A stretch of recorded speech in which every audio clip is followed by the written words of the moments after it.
Bonjour, je suis Jure Georges Vujic, je suis donc un essayiste franco-croate, directeur de l'Institut de géopolitique et de recherche stratégique de Zagreb, et je me consacre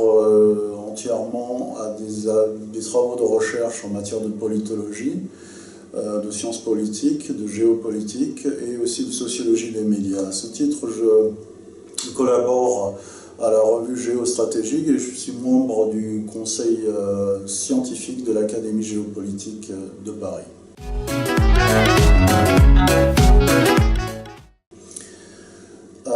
Pour ce qui est donc de l'objet de mon dernier ouvrage chez L'Harmattan, Les convergences liberticides, donc il s'agit d'un essai sur les totalitarismes bienveillants.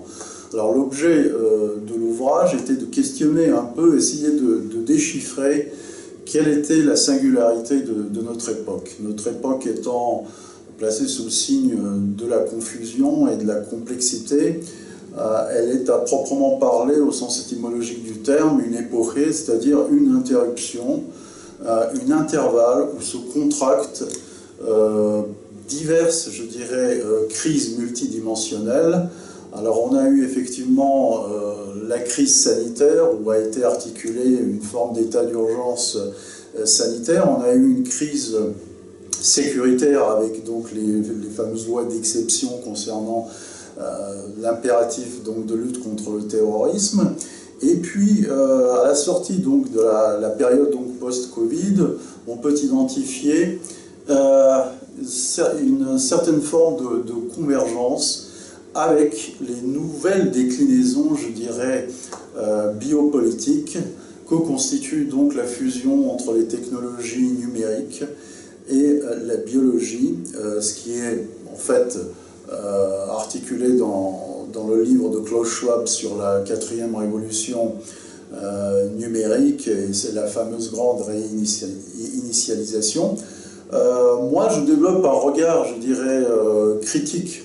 sur cette convergence de matrices que j'identifie sous le terme donc de néo-totalitaire. Bien sûr, je fais un cours, je dirais une courte rétrospective de toutes les théories politiques du totalitarisme de la modernité, et j'en conclus dans les sillages donc du travaux de Jean-Baptiste Vico ou Augusto Del Noce que l'âge des totalitarismes, après 1945, après le national-socialisme et le communisme, n'est pas un âge finalement où on a abouti à une rupture avec les tendances totalitaires. Alors, on croirait vraiment qu'en 1990, avec la dissolution du bloc de l'Union soviétique, le totalitarisme de type soviétique est passé au calendes et qu'on avait une ouverture avec une apothéose de la fin de l'histoire, de la fin de l'histoire, de ce que développe Fukuyama, à une parousie en quelque sorte de la démocratie, des droits de l'homme, libérale et tout. Or, c'est le contraire, et c'est ce qu'on note en fait un peu dans une perspective hegelienne, les ruses donc de la raison, de l'histoire. Il y a une hétérogénèse en fait des fins. On voit finalement que tous les processus d'émancipation qui sont venus dans le sillage donc, de la Révolution française et des Lumières ont en fait enfanté l'effet inverse. C'est ce qu'on appelle donc l'hétérogénèse des fins.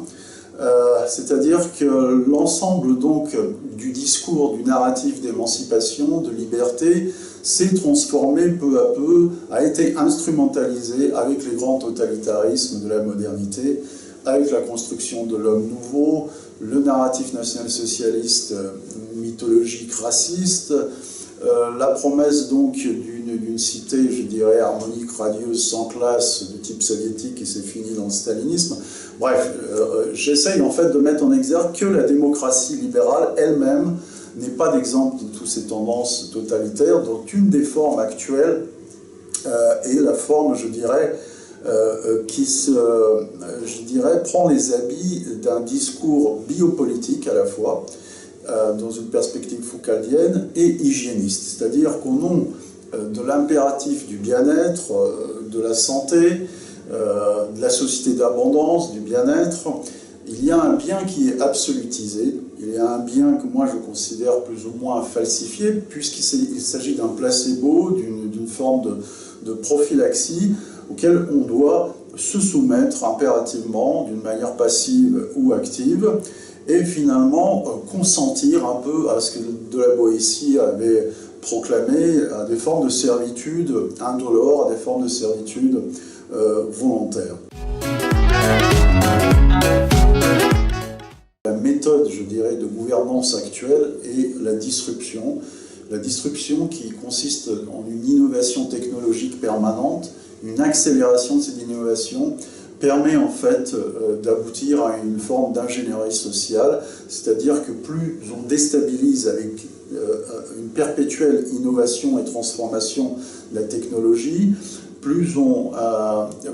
accélère ce processus, plus la technique numérique agit sur la modification donc de notre manière de voir, de nos perceptions, de nos représentations. C'est ce que Heidegger appelait le Gestell, c'est-à-dire le perpétuel arraisonnement de l'être et de la société dans la technique n'étant plus une forme d'émancipation sociale, mais une forme d'aliénation. C'est un questionnement qui est finalement perpétuel, qui va durer, et je pense que le propre de notre époque, c'est finalement de rester lucide et vigilant face à ces tendances néo-totalitaires que je développe donc à travers les convergences liberticides. Merci.